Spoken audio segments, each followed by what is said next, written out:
Hey there, Mama. You're listening to the Lift the Shame podcast. I'm your host, Crystal, mama of 5 and your family's intuitive eating dietitian, here to help you cut through the diet culture clutter so you can enjoy freedom with food as a family.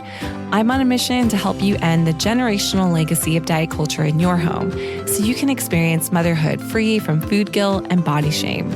Listen in weekly for guidance on how you can ditch diet culture, heal your relationship with food and your body, and confidently raise intuitive eaters. Let's dive in and lift the shame together. Hey Mama, welcome back to the show. I'm so grateful to share this time and space with you today and appreciate you tuning in. Last week, we started a new mini-series here on the show all about diet culture, how it shows up in our kids' schools, and how we can support them through it.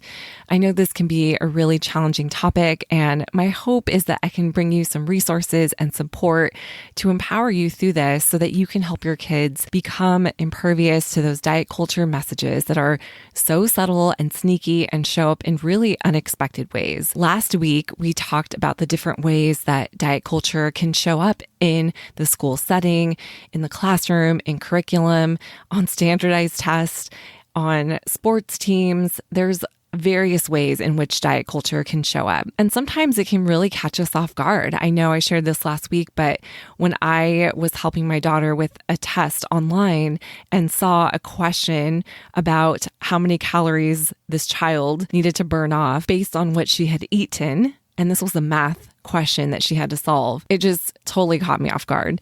And this may be true for you too, that you're hearing different things. Your child might be asking you questions, or your child might regurgitate some things that they've heard in the classroom or from other children, and it can be a little unsettling. And so I think one of the things we want to just keep in mind as we're approaching this with ourselves and with our children is that we can't keep our kids in a bubble. And I know I mentioned this before, as much as so many of us would like to, because we understand the negative effects and the negative implications of being bombarded with these diet culture messages. And we want to be able to shield our kids from that. And I just want to encourage you to also think about some of the long-term goals when it comes to approaching this. We want our children to develop critical thinking skills. We want them to be able to call out these falsehoods, these lies that show up in their everyday, and to be able to learn how to self-advocate for when something doesn't feel right to them, or someone is asking them to do something that feels contradictory to what their body wants or needs. We want our children to be able to identify those things and learn how to advocate for themselves. But of course, in the meantime, especially while our children are still young, they need our guidance, they need our support, and we want to be able to show up for them and help them. And I do think it's important to also just examine how we're showing up and what's coming up for us, because being able to regulate with our kids and being able to share our calm, especially in situations that can feel unsettling, can be really helpful to help them feel safe and to know that we are safe people in their lives to come and share when something feels uncomfortable or unsafe for them. And I know that can be hard to do. I know this is easier said than done, because oftentimes the things that our kids are encountering can feel really triggering to us as parents. And I want you to just be aware of that as you're navigating this with your child. So many of us were victims to diet culture in our school settings in some way growing up.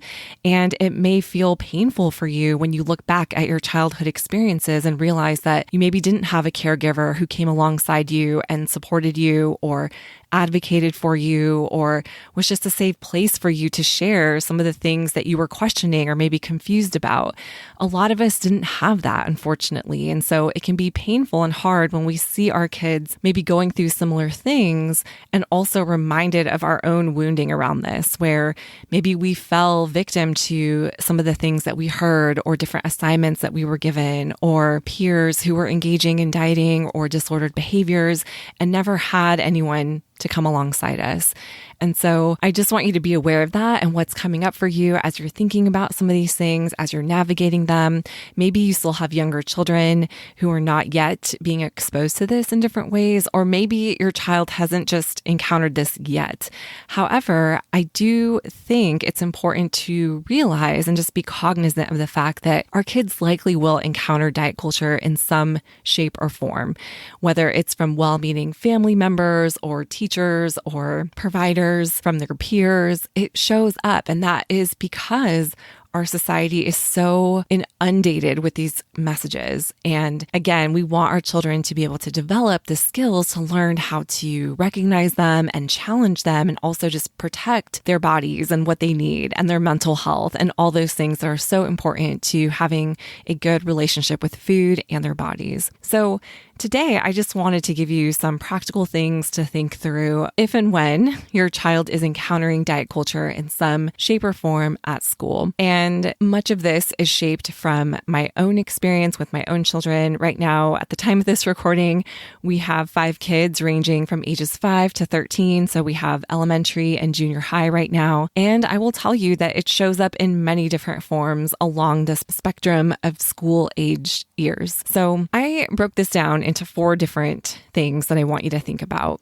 And conveniently, they all start with A, so can help you remember as you're thinking through some of these things. And I am also going to share a couple of resources from colleagues of mine who have done so much great work in this area, and we'll link them in the show notes for you as I talk through some of these things. So let's dive in here. First step here is just awareness, and we've been talking about this. I think when we are vigilant in remembering that while in our own home, we might take an approach to food and bodies that is positive and trusting, and focusing on building a trusting feeding relationship between us and our children, we are working towards cultivating that within our families and with our homes.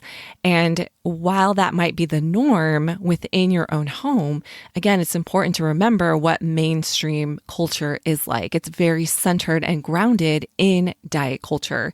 And again, your child is going to encounter this, and it's honestly not a matter of if, but when. And I think it can just be helpful to keep your eyes and ears open, to just be on the alert and just aware of different things that your child is engaging in.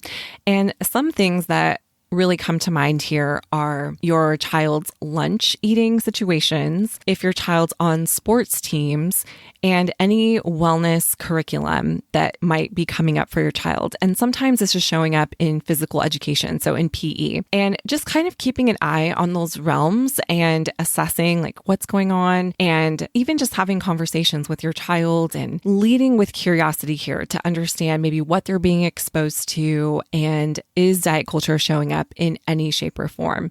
And we may not be able to catch everything. Of course, that's not necessarily realistic or the objective here.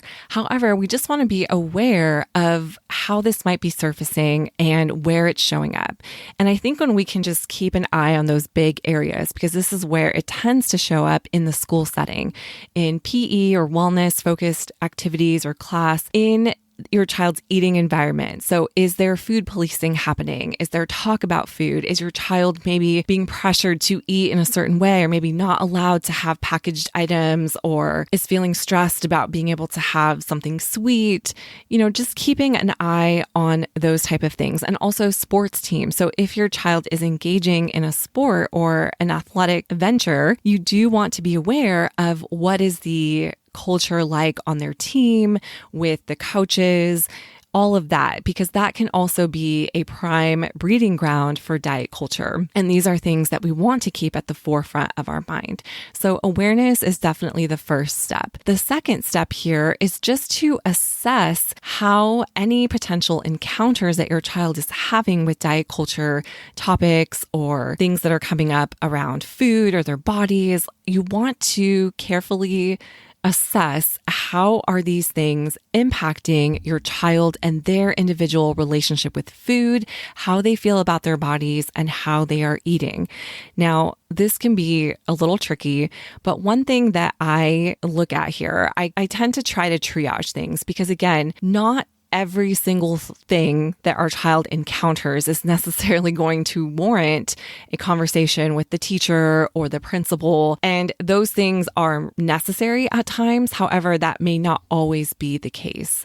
And so that's why it does take some assessment about how your child is doing, how this is affecting your child, to understand if you need to intervene and how. Now, I tend to look at this in two different categories. So are there invasive diet culture approaches that are directly impacting how your child is moving through their day at school and feeling about food and eating and their bodies when they're at school? If so, those things typically do require some more direct intervention. The other category to consider is maybe indirect. So maybe your child heard someone make a comment. Maybe they heard their coach say something about, don't drink Gatorade. It's not healthy for you.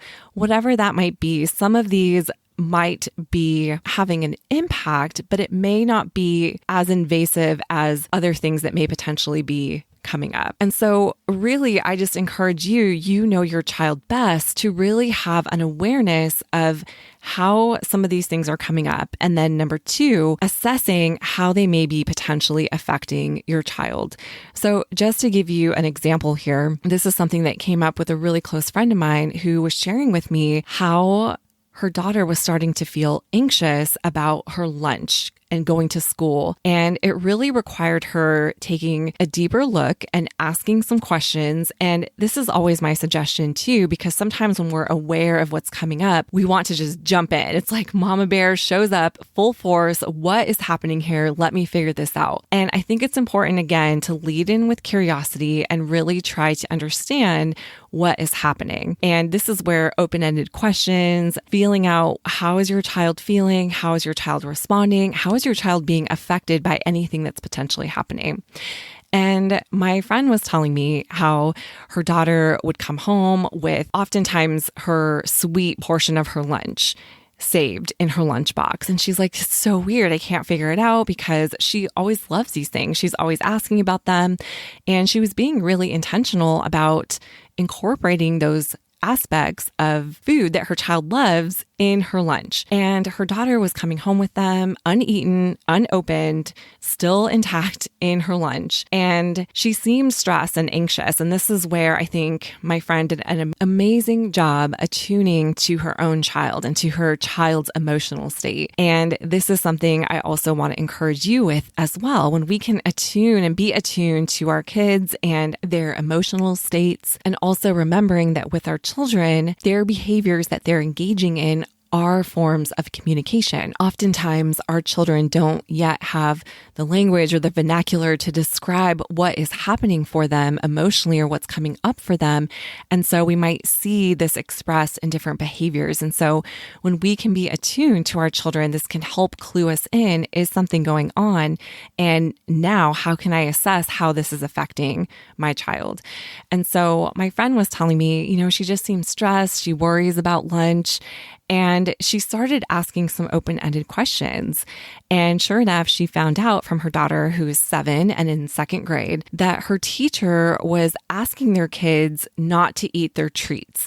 So she was telling them it's really important that we eat our healthy foods and we eat our sandwiches and our fruit, and we save our treats for later. And I know there was good intention. And as my friend was sharing this story with me, recognizing too how affected our kids' teachers often are by diet culture messaging. And again, the thought likely behind this being that when kids can eat different foods, or a variety of different foods, it might help them focus better. However, unintended consequences of this hierarchy around food can create confusion. It can create shame around having sweets, and actually even make them more desirable in a child's mind. And in the case of my friend and her daughter, it was clear that her daughter was starting to feel anxious about bringing a food that she actually loved and enjoyed eating to school, and felt that maybe she wasn't allowed to have that unintentional attachment of guilt and shame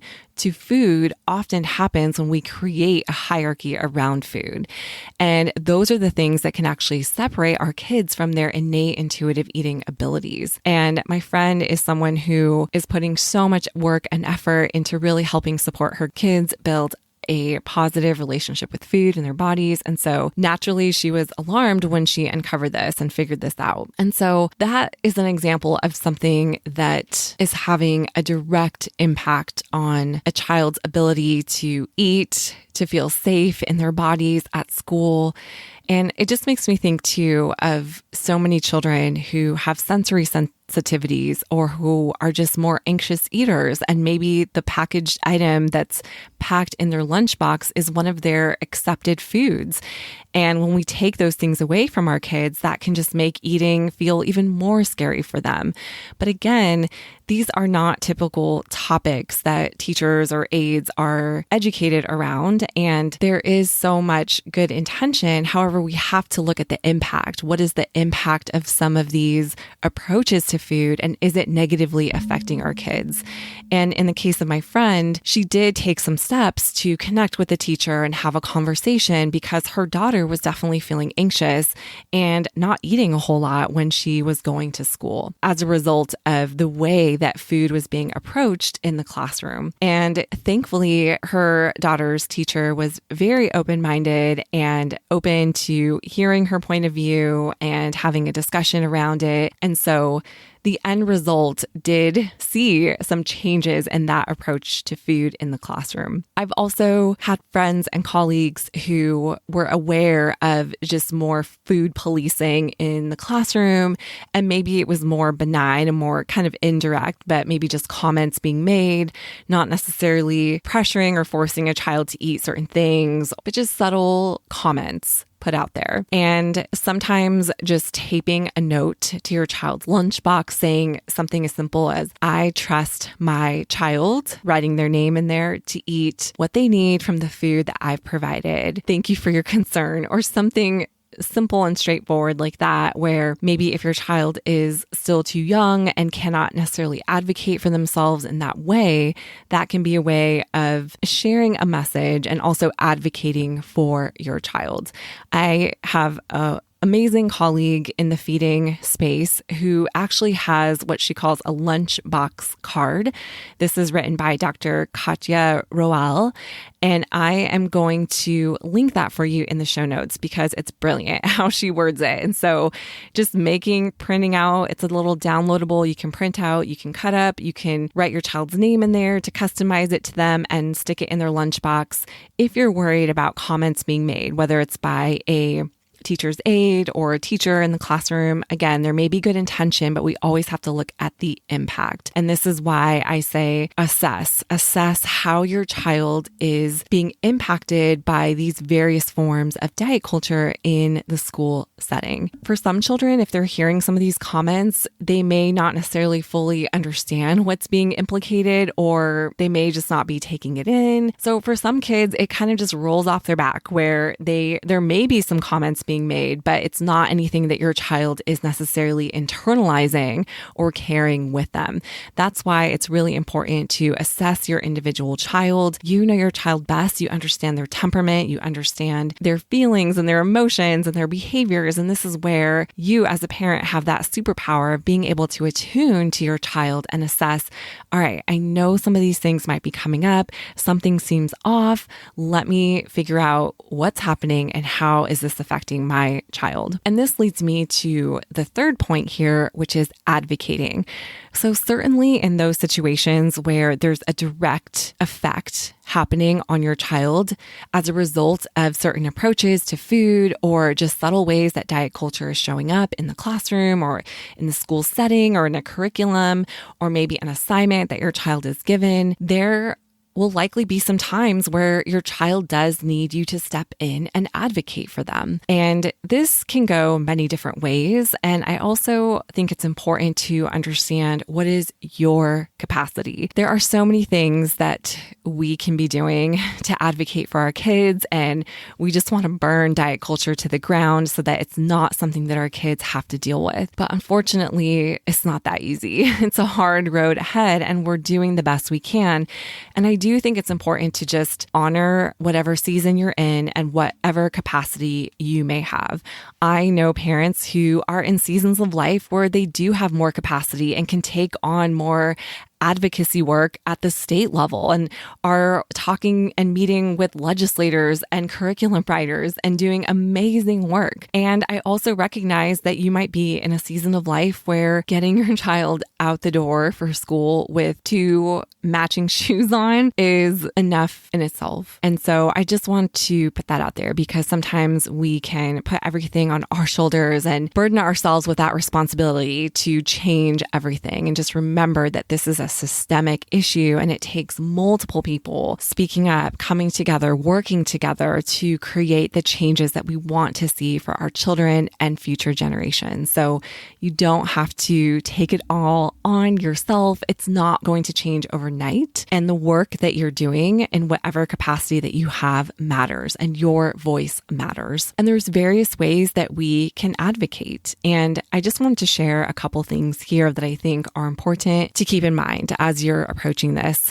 for yourself and for your kids. So one being, it can be helpful to first connect with your child about anything that feels off, anything that you feel like I need to speak up. I need to share something on behalf of my child. I need to protect them and shield them from this. And it's important to have a conversation with your child. And this is something that I have found valuable myself as various incidences have come up in our own home. Sometimes our kids don't want us to make a big deal about it, or they might feel capable of advocating for themselves. And I've seen this more true as children get older, as they move into high school, let's say, and have built those critical thinking skills where they might feel more comfortable and confident having a direct conversation with their teacher, maybe, and saying, you know what, I don't feel comfortable doing this food tracking assignment.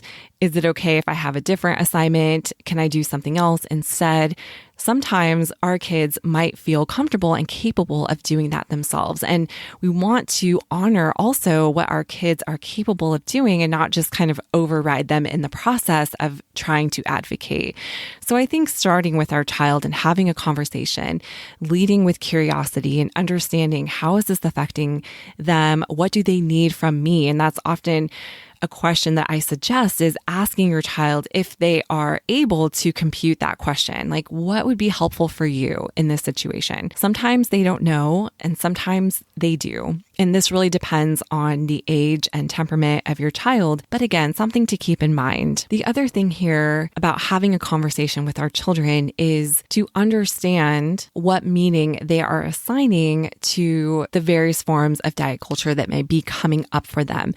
Because oftentimes what I see, especially if you are a parent in eating disorder recovery, if you are working on healing your relationship with food, you may have different meanings to experiences that your child is going through because of your past experiences. So it's really easy to assign the same meaning that we have to things that our kids are going through when they might not have the same meaning attached to it. Having clarifying conversations with our children, no matter what their age, can be so insightful and so helpful to gauge where they're at and how they're being impacted by some of these things. And this is where I really believe those critical thinking skills can start to develop. And this is why I say it's important to just be aware of your reaction. How are you reacting when your child's telling you about different things that they heard in school or heard from their coach or teacher? Because we don't want to stifle their space and we don't want to project our reactions and our meanings on them without having an opportunity to delve into it with more curiosity with them.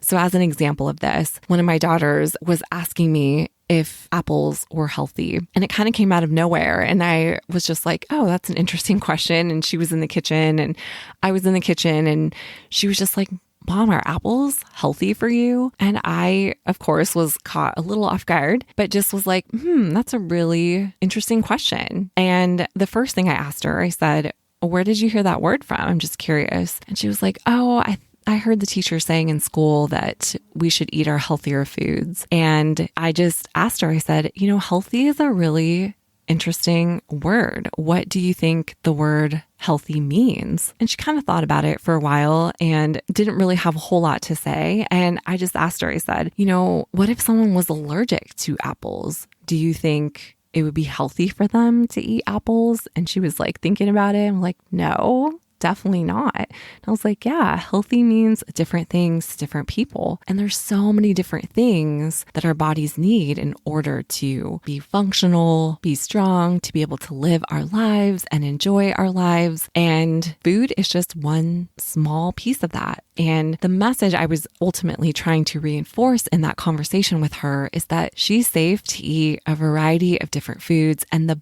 best teller of what her body needs is her body. And being able to listen to our body helps us know what our bodies need. And when we can tune into our body's cues, that is our best guide. And so reinforcing that message that your body is safe, all foods are safe, can really help counter some of the other diet culture messaging that's happening out there. But it was a good conversation, and it was helpful to ask some open-ended questions to just understand where she was at. Again, we tend to come into these conversations with our kids with our emotions and our reactions and the meaning that we have assigned to those experiences being attached to them. And sometimes that can prevent us from really connecting to our child and just kind of evaluating how they are perceiving some of these approaches or messages. And this better helps us understand how we might need to advocate for them. So I wanted to share that. And another point under advocacy is to also keep in mind your teacher's hearts for your children, learning to navigate diet culture and to shift away from these legacies of diet culture that are so prominent in so many people's lives is a process. And when we can come into this advocacy space with compassion for other people and for the journeys that they might be on, it allows us to better connect and to better voice what we might need and how we might need help. And this is something that I have learned myself, that when I can come into these conversations, not from a place of anger, I mean, yes, anger towards diet culture, but not towards the people that are stuck in diet culture. And that perspective shift has really helped me and allowed me to better advocate for my children in situations where I felt like they were being affected in some way by an approach to food that was rooted in diet culture. And you may have heard this approach. It's called different things. I've heard it called the sandwich approach or the Oreo approach. But basically, it's a technique to conversations where when you're communicating about something maybe that's challenging or something difficult or maybe something that you need, you are layering it with gratitude and compassion on both ends. So it's like you're starting the conversation with gratitude. You're expressing what you need or what's concerning to you. And then you're sandwiching, ending it with gratitude and compassion. And I have found that approach to be so helpful with teachers, especially who are being so overworked and underpaid, that when we can have those conversations and just say, I'm aware that this came up, but I just want to recognize how hard you're working to help our kids. I know that you are such an amazing teacher. I see how you connect with them.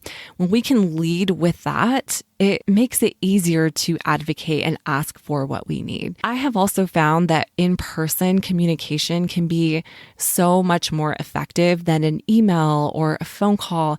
Sometimes it's hard to read someone's tone in a phone call or email, especially, right? Where you're just reading and you're not hearing the tone behind it.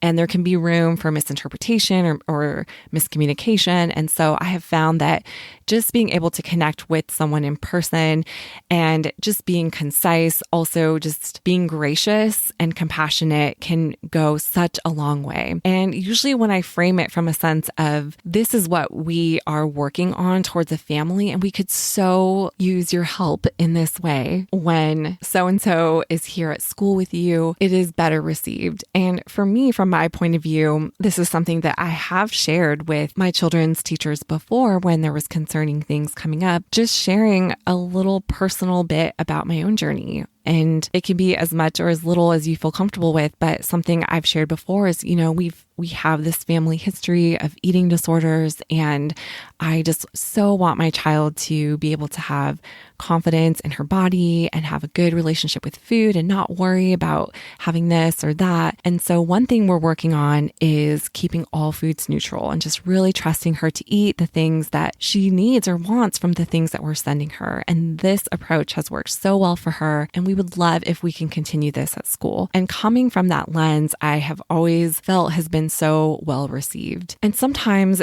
it might be necessary to go beyond the teacher, and that's also something to keep in mind too. Some things might need more intervention, but it can always be helpful to start where it's happening and to come at it just with compassion, knowing that our anger and our frustration is towards diet culture and the system, not the people who are part of it. So I just wanted to share those tips for you to consider when you're thinking about advocacy and how to help your child do this. The last thing I want to share with you today, the last A here, is just to continue to affirm your child and the things that you are working on together at home and the values that you hold true as a family. And ultimately, this is what will help cultivate the foundation that your child needs to be confident in their body, to be an intuitive eater, to have a positive relationship with food and their bodies, is when the foundation that they're standing on is what is their truth. And everything that is contradictory to that is what is false, and they can identify that. They can see the difference. They can understand the contrast and know what is their truth and what shouldn't be part of their lives. And that can happen when we continue to affirm what is true in our homes and the messages that we want our children to internalize. I think I've shared this before, but some of the prominent messages or messaging of diet culture centers around food being unsafe, bodies being wrong, and not being able to trust our bodies. And this is what causes most people to look outside themselves. When you feel like my body's not safe, or I can't trust my body, or I can't eat this, or I can't eat that, starting to dissociate from your body and rely on external rules to help you navigate the world, because it can feel so overwhelming and chaotic. But of course, we know that that is not a solution. And knowing that that is at the core of diet culture messages, we can understand then what our children need to constantly hear affirmed from us in our own homes. And that centers around body trust and helping our kids understand, like, you are the best expert of your body. You can trust your body. You can listen to your body. I trust you to listen to your body. All foods are good. All foods are safe. This kind of messaging over time eventually becomes part of our children's vernacular. It becomes part of who they are. It becomes part of their truth. And these are things that we can be consistent with over time. And when we think about that, it can help us better withstand the different forms that diet culture will show up in the school settings or just in the world, right? Like, this is beyond school itself, because our kids are going to encounter it in various shapes and forms. And the more they can hear these truths from us and we are affirming those things, those are the things that they will internalize. And anything that is contrary to that will feel false to them. They'll be able to call it out and recognize, like, hey, that's not true, because this is what I grew up believing. This is what I know as my truth. So I wanted to leave you with that. I hope this was helpful for you. I know there's a lot of different aspects connected to this. There's a lot of nuance to this topic. So if you have any feedback, or if you've encountered diet culture with your child at school, or you have found certain approaches or things to be helpful for you, please feel free to connect with me and let me know. I would love to hear from you. Lastly, be sure to check the show notes for some resources. I will put a link to that lunchbox card. I also have some colleagues that have written a beautiful letter that can help you advocate for your child if you feel like health curriculum is strongly rooted in diet culture and you want to say something but aren't sure what to say or how to advocate for your child. This can be an amazing place to start. So I will put links to those things in the show notes for you and hope that these resources can be helpful. And thank you, as always, for spending this time with me and just being part of this community. I so appreciate you and cannot wait to see you again next week. Thank you for listening to this week's episode of the Lift the Shame podcast. For more tips and guidance on your motherhood journey, come connect with me on Instagram at Crystal Cargis. Until next week, Mama, I'll be cheering you on. Bye for now.